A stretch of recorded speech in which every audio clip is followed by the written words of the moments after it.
Amherst College has released an Orwellian common language guide to police students' speech on campus. We will examine the most perverse definitions as well as the left's obsession with language. Then, Portland State pushes speech codes, studies show that trigger warnings are absolutely useless, and Cambridge disinvites Jordan Peterson. What do all of these episodes tell us about the modern left? We will explore. I'm Michael Knowles. This is The Michael Knowles Show.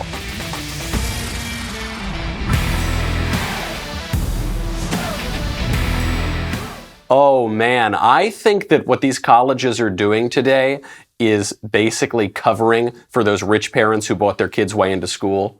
Because that was the big scandal. That was the biggest scandal in higher education ever concerning elite universities until about 5 minutes later when these universities again and again, speech codes, common language guides. This is really perverse. This was so bad that the head of the university and the head of the Office of Diversity and Inclusion at Amherst both had to issue apologies, both had to pull away this guide. Luckily, we have screenshots so we can read the definitions because this was no accident. What this is being described as a gaffe. You know, you hear politicians have a gaffe, and what a gaffe is supposed to be is when you mistakenly say something you didn't mean. In reality, what a gaffe is when you say exactly what you mean, but it's not received well and you weren't supposed to say it and you were trying to be more deceptive. That's exactly what's happening here. This is all for a purpose. This ties into the trigger warnings. This ties into disinviting Jordan Peterson. We'll get to all of that. But first, let's make a little money, honey, with Ring. Speaking of safe spaces, you should actually have a safe space, and Ring's mission is to make neighborhoods safer. You probably already know about their smart video doorbells and cameras that protect millions of people everywhere.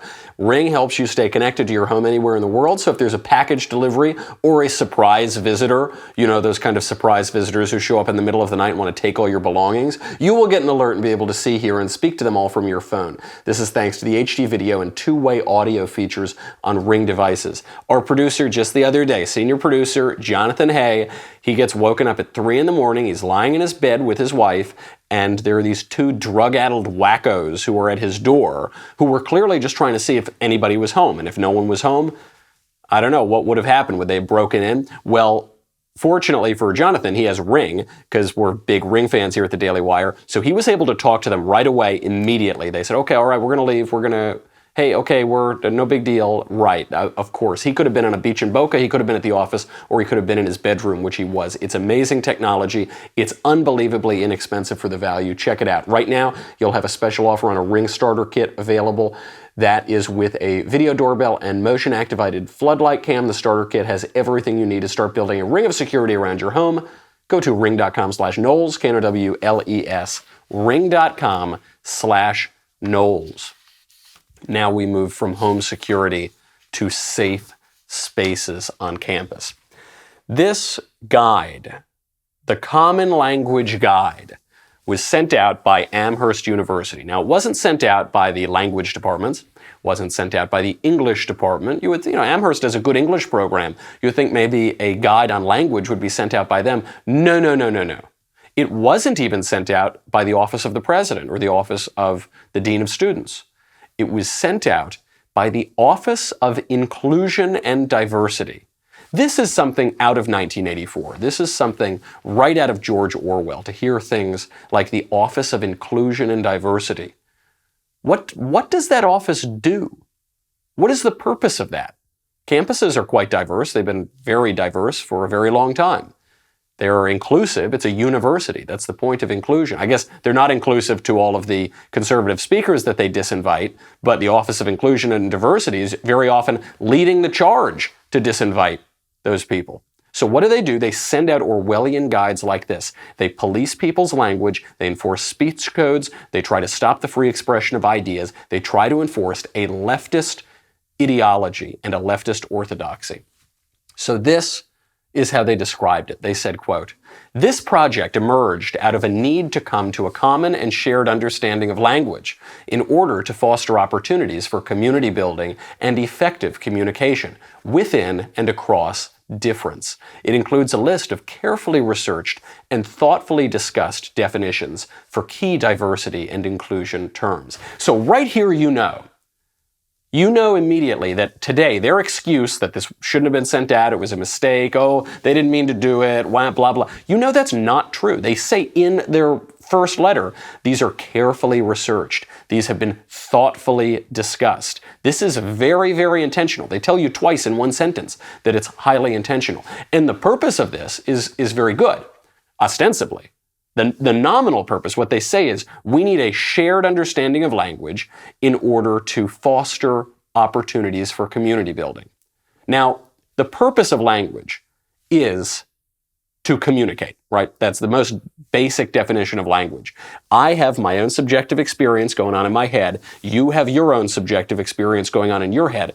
And the only way that we can bridge that unbridgeable gap is through language. What is language? It's letters and words and sounds, all of which are symbols to represent ideas that are outside of both of us. So I look at a tree, and I see the tree, and it's got leaves, and it's got branches, and it's got a trunk. Okay. And I want to communicate the idea of a tree to you. How do we do that? You have your own perception of the tree as well. But unless we have a common word for the common experience in objective reality of the tree, then we can't communicate. That's the purpose of language. You don't need an Office of Diversity and Inclusion to have language. The English language is much older than the Amherst College Office of Diversity and Inclusion. So they say their purpose is to foster opportunities for communication. No, no, no, no, no. We have words. We have a language. What their real purpose is to rewrite language, to totally change language, to create new terms that connote new ideological constructs so that they can shape the ideology and the orthodoxy on campus. So just an example. What is capitalism? We know what capitalism, right? We know it's, we did a whole episode on it the other day. Basically, it boils down to private property and people producing and exchanging private property, and governments recognizing the rights of private property. Basically what it comes down to. Even the term capitalism is basically just invented and propagated by Marxists. So it's kind of a loaded term, but that's basically what it means. Here is how Amherst's Diversity and Inclusion Office defines capitalism as a, quote, economic and political system in which a country's trade and industry are controlled by private owners for profit rather than the state. Okay, yeah, basically, I'm good with that. Then they go on. This system leads to exploitative labor practices which affect marginalized groups disproportionately.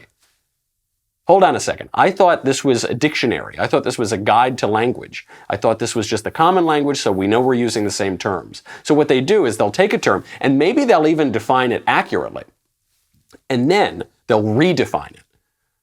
So the first sentence is right. The second sentence is their ideological redefinition of that word. And by the way, in the whole guide, sometimes they don't even start with a real definition. Very often, they just start with the ideology. They define legal and illegal. Now, you would think that this is a fairly basic thing. Legal and illegal. Quote, a highly racialized term. All right, we can stop right there. What? How is legal and illegal a highly racialized term? Legal means lawful, and illegal means unlawful or criminal. There is no etymological or historical or philosophical or any connection to race whatsoever. But that's how it begins, a highly racialized term to describe a person's presence in a nation without government-issued immigration status. First of all, what other immigration status is there, if not government-issued? Is it issued by Johnny down the street? Okay, the government says you're not an immigrant to this country. You're not a legal immigrant. But Johnny says you are. So in that case, you're a legal immigrant, right? Who else would determine immigration status but the civil authority? Of course, this is absurd. Now, the definition goes on. This is not an appropriate noun or adjective to describe an individual. Not appropriate, says who? Oh, says you, because you're policing our language. Often misused to designate certain undocumented members of a society, specifically people of color, to deny their contributions, right to exist, and recognition as people within certain national boundaries. Well, it doesn't undermine their right to exist. The people are allowed to exist. I suppose it does undermine their right to exist within certain national boundaries because there are such things as immigration laws. So what this says is that if you use the words legal or illegal, you are buying into a highly racist, bigoted, awful premise that nations should be allowed to control their own immigration. What this definition does is outlaws, as a matter of speech on campus, anything other than an open borders ideology which denies the nation state entirely. That's just the second one. How about assimilation? This is a related concept.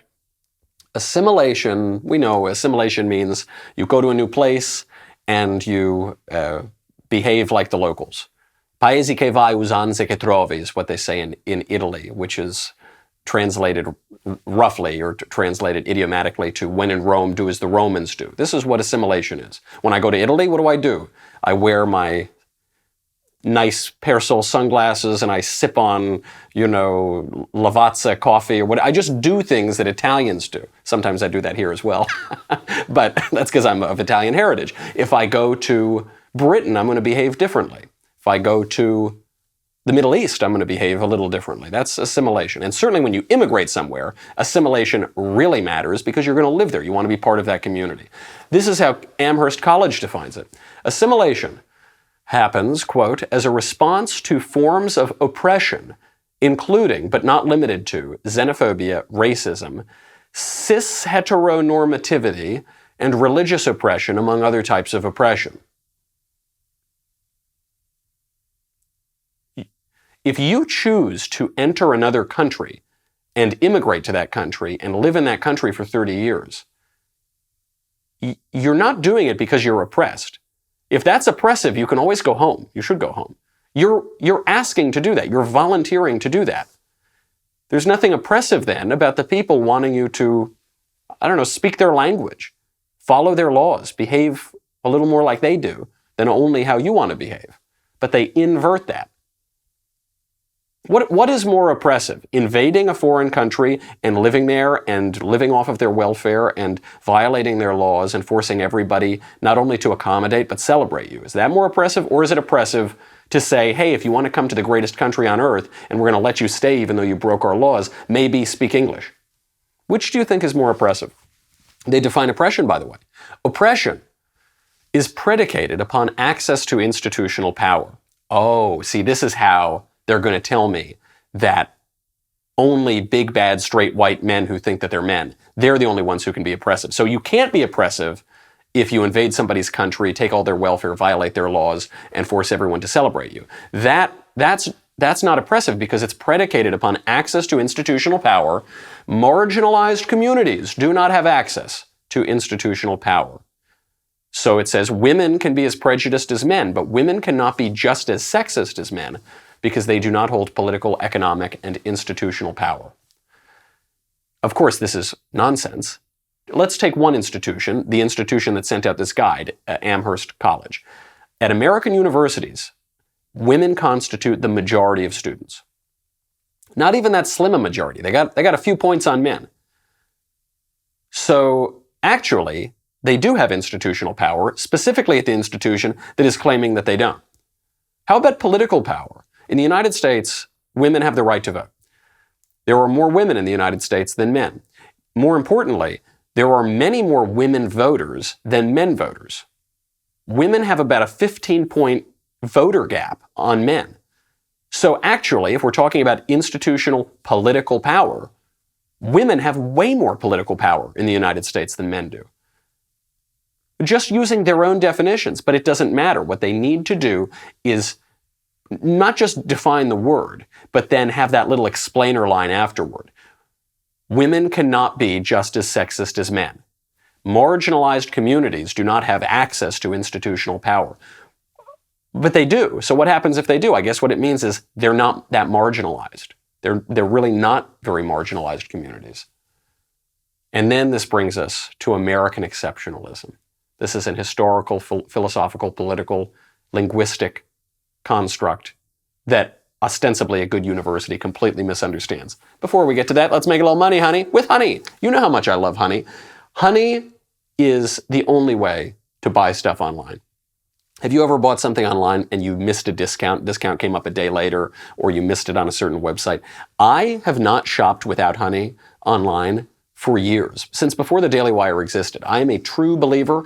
It's a free browser app, or free browser add-on rather, that will find you the best deals online. It finds discounts and coupons across 37,000 websites, Amazon, Sephora, Best Buy, Nordstrom, more. It is basically free money. That's all this is. They always ask, what was the last thing I bought on Honey? I always say, what was the last thing I didn't buy on Honey?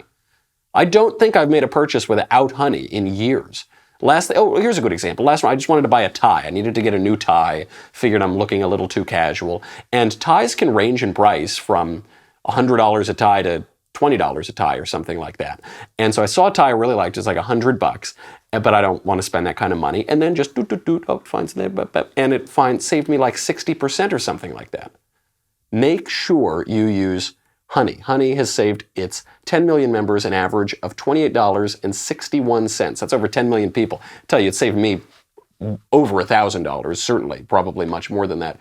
Honey members have already saved more than $800 million total. Not bad for something that's completely free and takes just 2 clicks to install. Has over 100,000 5-star reviews from the Google Chrome store. Time magazine calls Honey basically free money. I call it that too. No reason not to try it. It's free to use, easy to install, takes just 2 clicks. Shop with confidence, get Honey for free at joinhoney.com/covfefe, C-O-V-F-E-F-E. That's joinhoney.com/covfefe, C-O-V-F-E-F-E. Honey, the smart shopping assistant that saves you time and money when you're shopping online. Okay. American exceptionalism. This is how Amherst defines it. A belief in the superiority, rightful leadership, and special moral status of the United States and its people, originally grounded in the 17th century Puritan and Protestant religious culture. So do you see how they start right away? A belief in the superiority. Now, the reason that they go for that is because the word exceptional is misused and misunderstood, especially by illiterates like the people at the Office of Inclusion and Diversity at Amherst University. We think of exceptional as excellent or superlative or just the best thing ever. Exceptional refers to exceptions, deviation from the norm. And America is certainly an exceptional country. It's unlike other countries. It was from its very beginning, it was founded and developed differently than the old world. That's why it's the new world. It was discovered by Christopher Columbus, a devout Christian, greatest navigator of his age. It was obviously founded by pilgrims at Plymouth. It was founded by people at Jamestown who wanted a better life. It was founded by people who basically were not of the aristocracy. They were not entrenched in the old world. There was a new beginning here. There were traditions that they brought with them. There was a culture. There was a religion that they brought with them. But it developed differently, and it developed a little separately from the rest of the world. It then fired the shot heard around the world. It launched, perhaps in the history of the world, the only conservative revolution. It wasn't a radical leftist revolution like the French Revolution. It was a conservative revolution, in so much as there can be one. It conserved those traditions. It's been a beacon of liberty for the rest of the world. That's an exception. That's why the United States has a unique role in the world. It's not necessarily to say superior in every and all ways, but that's what they say, because they want to denigrate that idea by misrepresenting it. And then they have, oh my gosh, the white savior complex. Have you ever heard of this? This is a new term. So they're not just redefining other terms like American exceptionalism, they're introducing new ideological terms. American exceptionalism, or white savior complex, an attitude or posture of condescending benevolence based on the idea that white people inherently should, are in a position to, and are qualified to save people of color. This can be seen internationally as well as domestically. See Eurocentrism and American exceptionalism. So what this term is actually talking about is that Western culture developed beyond any other culture in the history of the world, religiously, politically, technologically. The obvious one is technologically, because the West broadly invented every single thing that's ever been invented, and made virtually every discovery that has ever been discovered. But politically, this is true as well. Look around the rest of the world. Sub-Saharan Africa, the Middle East, Asia, pre-Columbian American systems of government. Do those systems of government protect the rights of minorities? No. Do those systems of government treat women in a particularly nice way? No. Do those systems of government protect liberty in an individual and family-based and community-relevant sense? No. Are those cultures, have they very often delved into tyrannies that make life short and brutish and miserable? Yes. I'm just talking about politically. And so what they're saying is, how dare you say that Western culture is better than other cultures? We're going to accuse that statement of being racist. So you see what they do. They're saying, to use the term Western is so wrong. You're really talking about whiteness, that white people are better than brown people. That's not what it's saying at all. Also, this is, again, just another evidence of these people's ignorance. When you think about the great figures in history, in Western history, are they all blonde-haired, blue-eyed guys? I don't think that's true. One example I think of is St. Augustine of Hippo, one of the 5 greatest minds in the history of the West. He was from Carthage. Something tells me he was a bit swarthy. I'm a bit swarthy myself, I'll have you know. The discoverer of the Americas was Italian, a little on the darker side as well. But they have to paint all of the West as this just Aryan, white, blonde, blue-eyed, racially uniform type thing, because they can't grapple with the ideas, they can't grapple with history. So they write it off as bigoted. And then just very briefly, I have to mention the other 2 terms they included there, tucking and packing. Do you know what these terms are? If you're watching with a young child, please cover his ears right now. Tucking is when a man really wants to look like a woman. He tucks. And when a woman really wants to look like a man, she packs. This is being described in the Amherst Guide to Language. I mention it, 1, because it's ridiculous, but 2, because it shows you the lengths to which they will go to invent new terms, to invent new language in service of their own ideology. And gender ideology is so central to the left's broader ideological agenda right now. All of this, what is all of this? Very, very different versions of it, but all the same assault on language. This reminds me of the play Alice in Wonderland by Alice Gerstenberg. There's a passage in Alice in Wonderland where Alice is talking to Humpty Dumpty. Humpty Dumpty says, "When I use a word, it means just what I choose it to mean, neither more nor less." Alice responds, "The question is whether you can make words mean different things. The question is, which is to be master, that's all. Impenetrability, that's what I say. Would you tell me, please, what that means? I meant by impenetrability that we've had enough of that subject, and it would be just as well if you'd mention what you mean to do next, as I suppose you don't mean to stop here all the rest of your life." That little exchange tells you everything you need to know about this language battle that's going on. The left, like Humpty Dumpty, wants to use a word and just have it mean whatever they say that it means. Now, Alice asks the question that we're all asking. Can you make words mean different things than they mean? And Humpty Dumpty asks the real question. Which is to be master? To use words accurately, to use words to mean what they mean, or to redefine words altogether? In the long run, reality reasserts itself, but in the short run, the left knows that they can impose their tyranny over logic, over reason, by redefining the words. Humpty Dumpty says, impenetrability. And what does he mean by impenetrability? He says, go away now. Go away. I'm not talking about this. He sends Alice away, who's asking for some reason. That's what's happening at even our elite universities. Amherst College is considered a very good college. And this is the sort of thing that they're putting out. Impenetrability. Which is to be mastered? That is the question. We've got a lot more to talk about. We've got to talk about how this ties into trigger warnings, Jordan Peterson, and the mailbag. But first, go over to dailywire.com. $10 a month, $100 for an annual membership. You get me, you get the Andrew Klavan Show, you get the Ben Shapiro Show, you get the Matt Walsh Show. You get to ask questions in the mailbag. You get to ask questions in Backstage, which is coming up. You get Another Kingdom, and you get a far better drinking vessel than this. I'm currently sipping out of a mustachioed little cup in my hotel room. It's not as good. You need the Leftist Tears tumbler. Although I'm afraid that before I get my flight tomorrow and I get out of Missouri, I'm going to drown in a deluge. I'm going to have to turn my plane ticket in for a boat ticket.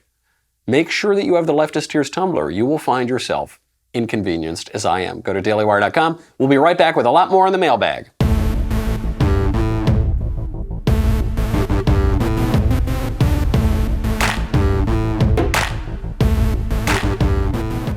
What is the point of all this language doctoring? The left would tell us that it's just about making people comfortable, just about understanding. No, it's not either of those things.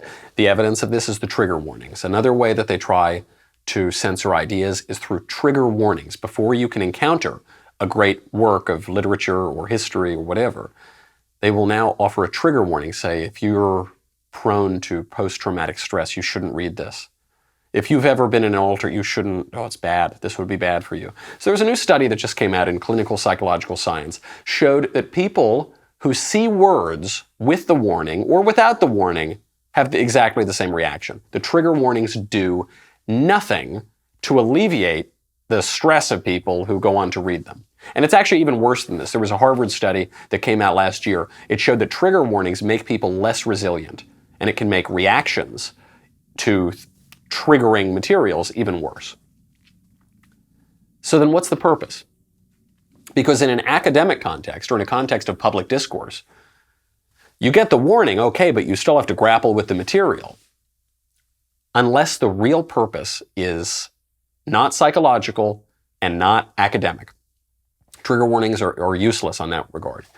They're politically useful because they're really just about censorship. They're a way to censor ideas and to censor great works and to censor great thinkers under the radar. That's what it's all about. It's even the case when it comes to popular speakers. So I'm not just talking about Plato or Augustine or whatever, and Mark Twain. There's a trigger warnings now on Huckleberry Finn. I'm talking about popular modern speakers. A great example of this, Jordan Peterson. Jordan Peterson was offered to be a visiting fellow at Cambridge University. This makes sense. Jordan Peterson's one of the most popular academics, certainly the most popular academic of our age. This is his moment. And the Cambridge University Student Union complained. They said that he called white privilege a myth, and this was unacceptable. He doubted the scientific consensus on climate change. He claimed that men can be victims of gender oppression, and he argued that the patriarchy is predicated on competence. This is unacceptable. They have to censor Jordan. Now, the takeaway from this is profound for conservatives, because I think there are a lot of conservatives who think, hey, if I'm just kind of squishy, if I'm just one of the nice guys, if I'm just moderate, then the left won't censor me. Okay, they can go after Donald Trump. They can go after whoever, Jeanine Pirro, any of the people who are under fire. And they can go after them. They'll never come after me. I'm so reasonable. I'm so moderate. Doesn't matter. The left doesn't go after you because of how conservative you are. They go after you because of how prominent you are. Jordan Peterson is not that conservative. I like the guy. I've always enjoyed talking to him. We had a cigar with him, a few months ago. I enjoy talking to him. He's not some rock-ribbed right-winger. He wasn't, wearing Brooks Brothers ties during the Reagan Revolution, I don't think. He dares to contradict certain leftist orthodoxy, and he's very, very prominent. If he were less prominent, they wouldn't worry as much about censoring him. If other people were more prominent, they'd go after them. That's what it's about. It's not about the ideas. It's about brute power. I have to show you this, by the way, before we get to the Mailbag today. I was over in Michigan with Ben, and we had a good time. There were all these planned protests, and so I got to talk to some of the people out there on the street. They were holding big signs that said, trans women are women, and Shapiro's a white supremacist, and all that kind of stuff. We just cut together a quick little clip. Take a look from my little field trip to Michigan, then we'll get to the mailbag. White supremacy! This is our university! White supremacy! I'm Michael Knowles. We're here at the University of Michigan, Ann Arbor, because Ben Shapiro is speaking tonight. This has caused mayhem, protests, counter events. We are going to speak to students to see what they think. There are a lot of protests planned. Yeah. What's that about? Oh, I don't know. I guess Ben is just so scary. I mean, he's like me, a 5'0" Jew. I mean, I was kind of getting excited for the protesters, but I haven't seen any. What's this Oh coming no. up? Oh no. Oh no, it's That's happening. It's amazing. here. Is that Ben Shapiro's face on a magic Yes. mic? I believe that is Ben Shapiro's face on a naked male body. Excuse me, hello. You're here to protest that guy. Yep. Well, what group are you with? We don't want to talk to you. You say that he's gonna that is the closest I've ever been to Ben Shapiro's naked body, and I don't need any more of it. What don't you like about Ben Shapiro? He's pretty much what's wrong with this country. Trans women are women. So should trans women be allowed to compete in women's sports? They're women. Doesn't that obliterate the very category of women's sports? No. If they are truly women, then how is that any different than someone like, say, Rachel Dolezal, who is a white person who identifies as a black person? I don't have the answer for you. Trans women are women. That's like, If a trans woman has a penis, is that a biologically female penis? yes. There's female penises. Are there male uteruses? Absolutely. What are they so afraid of? Why can't they just go listen to Ben's talk and then they can do their own talk later? I mean, that's how you really make progress. We're hoping that we get some people that come and actually listen and actually try and challenge their own views. And No, we're not interested. Would you like to, not a chance, would you like to? I don't do media. All right. They want to stand, they want to protest, they want to hold up signs, but they don't want to explain what the signs mean. We're here because we really care about the issues and want to make sure things are getting done about them. Well, I think what you're doing God's work out here. Thank you very much. You're real, and you say pineapples don't care about your feelings. Yeah, a lot of people put it on pizza and they get really confused and stuff, and there's some that's debate about pineapples, but they don't really care about our feelings about whether it's on pizza or not. We can use all of it. Do you think Ben Shapiro is a white supremacist? Women. Trans women are He's a Jew. trans women are women. Trans women. There is so much more to that. I mean, there were some of them, though, it was so screechy that you couldn't even use the audio. But I understand why they don't want to engage in any sort of discussion. Like there was one woman, I asked her, I said, you know, doesn't transgender ideology obliterate the category of women? If men are basically just defining womanhood however they want, according to whatever drag queen caricature they want. And she said, oh yeah, that's your gotcha question. It's not a gotcha question, it's a very basic question given your premise. And you can't answer it. They can't answer it, so they want to jump around in signs and wear weird looking masks, but that's fine. Can't wait to go meet some more of them out on the street. Let's get to the mailbag. First question from Troy. Hey Michael, what do you think would happen if the Democratic Party, if a black Republican presidential candidate ran for office? How would this play into the left's identity politics? Thanks, Kennedy. Hashtag came for Ben, stayed for Michael. It wouldn't matter at all. They would call us racist. That's what would happen. They could nominate the oldest, whitest, straightest, most manly guy in the world. Probably not the most manly guy if we're talking about I'm just saying, the Democratic nomination, that's probably not going to happen. But they could nominate the whitest person ever. We could nominate Wesley Snipes to be the Republican nominee for president. They would call us racist. They do this anyway. And they call black people who are conservative Uncle Toms. They do this to Clarence Thomas. We have a black Supreme Court justice, one of the greatest justices in the history of the court, probably the most conservative justice in the history of the court. And they say he's an idiot, he's a race traitor, that's all they do. They would do it to us as well. They do this to women. They say Republicans are sexist.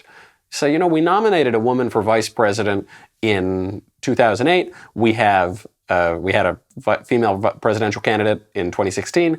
We have a ton of women serving in top roles in the Trump administration. First woman ever to win a presidential campaign as the campaign manager, Kellyanne Conway. What did they do for her?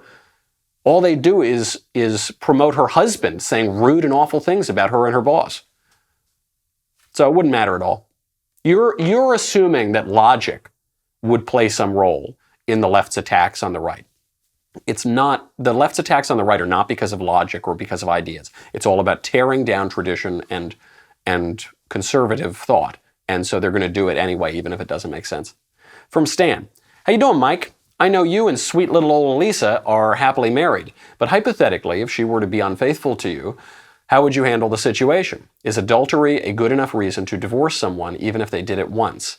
I know the Bible says till death do us part, but I think that cheating is a horrible act. I asked Ben the same question a couple weeks ago. He said he'd stay with his wife for the sake of the kids, but I want to know your thoughts. Thanks, love the show.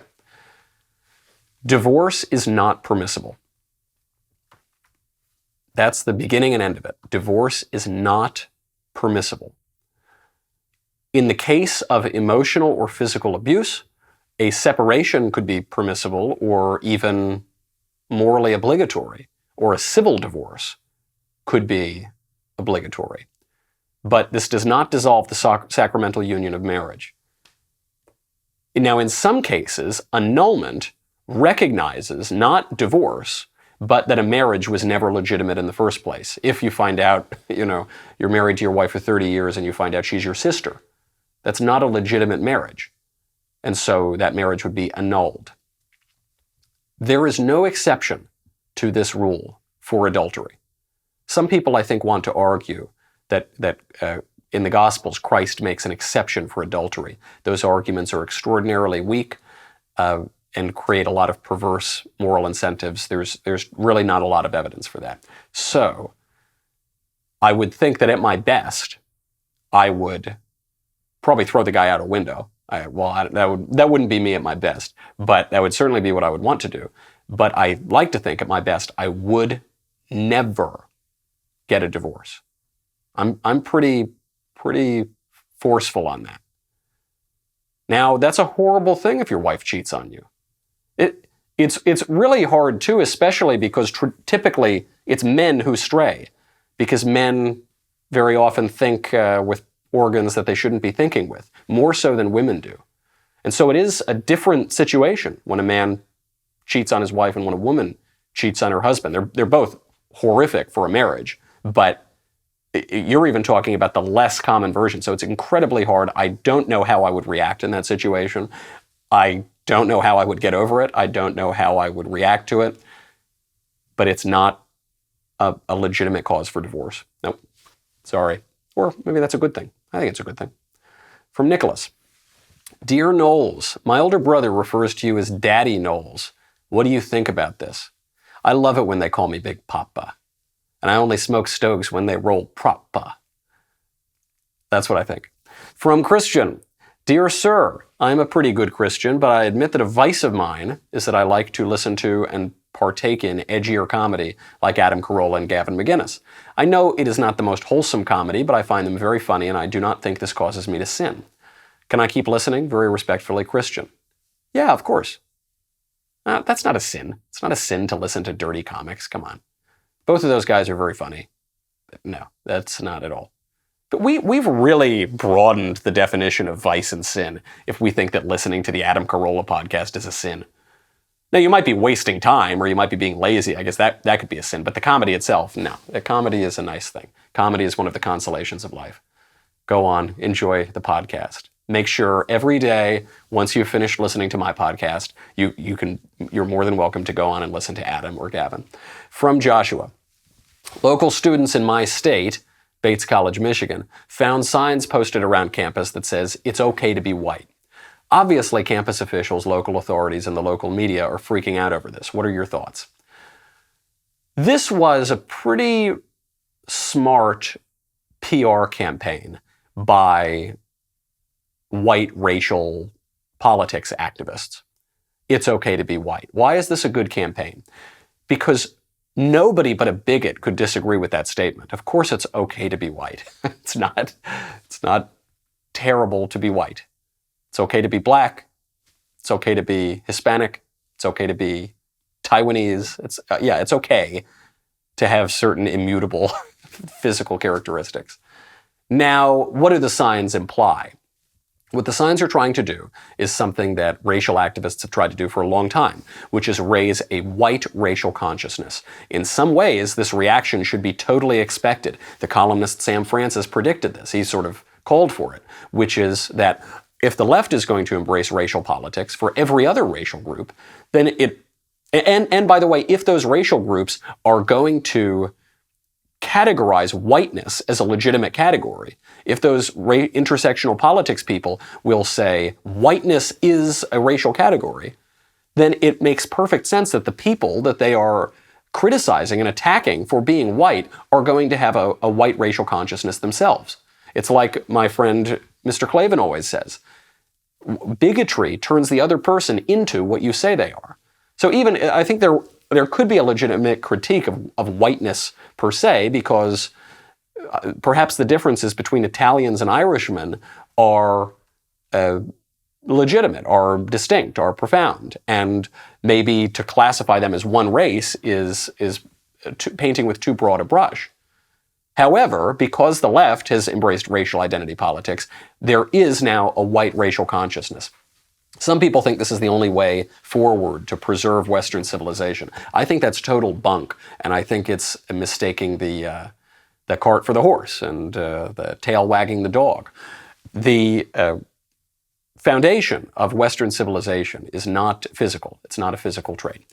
It's not even cultural. It's certainly not political. It's religious. Hilaire Belloc said, Europe is the faith, and the faith is Europe. That is what creates Western civilization, is Christianity, the faith. From there, because culture is downstream of religion, because culture is downstream of the cult, you get Western culture, and from there you get Western politics. And from there, as the West came into geographic form and expanded to other places, you get certain racial characteristics. But I think it's really backwards, and it's an easy mistake to make, but it's one that all of these racial politics guys make. Certainly on the left, but on the right too. From Tony. Hi, Michael. Do you think AOC has a legitimate chance in 2024 to win the primary or general election? I thought she was a guarantee for the primary until recent polling shows a dip in approval. How do you see the trend moving from here? Thanks. Love the show. She's very good at getting attention, but she's only gotten attention now for 6 months. She hasn't been in the public eye for very long. We're going to see if she flames out or if she has staying power. Donald Trump is also good at getting attention, and he has consistently gotten attention for 40 years, which is why he was a more legitimate pop culture candidate than AOC or somebody like that. She will be 35 before Election Day in 2024, meaning I guess she could be elected. It would make her certainly the youngest president in American history, so the likelihood that she goes anywhere, I'm not so sure. And she's just so ignorant and she's so bad when she's not reading scripted remarks that something tells me if she got onto a debate stage, she would be blown out of the water, even with a radicalized Democrat Party. But we'll have to wait and see. From Seamus. Hi, Michael.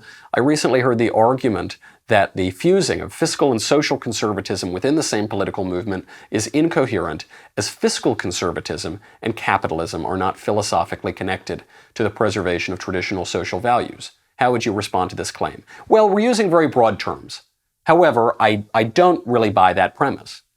Because if we're talking about fiscal conservatism as globalized free markets with no tariffs whatsoever and no thought to American workers and no thought to American industry, then yeah, I'm not so sure that that makes a whole lot of sense with social conservatism or traditionalism. However, if we're talking about fiscal conservatism as protecting private property, then that's quite conservative. If we're talking about it as lower tax rates, lower property tax rates especially, less corporatism, less cronyism. Yeah, I think that has a whole lot to do with social conservatism.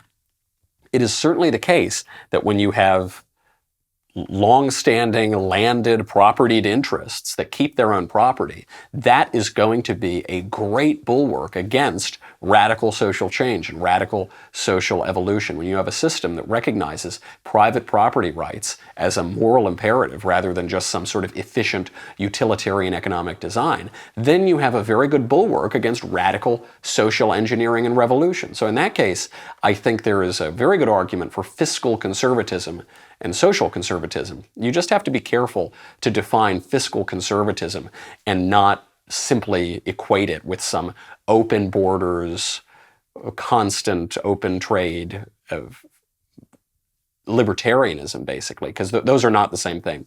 Okay, that's our show. I'm in Missouri tonight. I'm going to be giving a speech at Truman State University.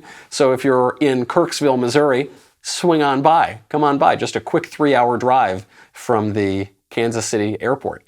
Otherwise, I will see you on Monday. In the meantime, I'm Michael Knowles. This is The Michael Knowles Show.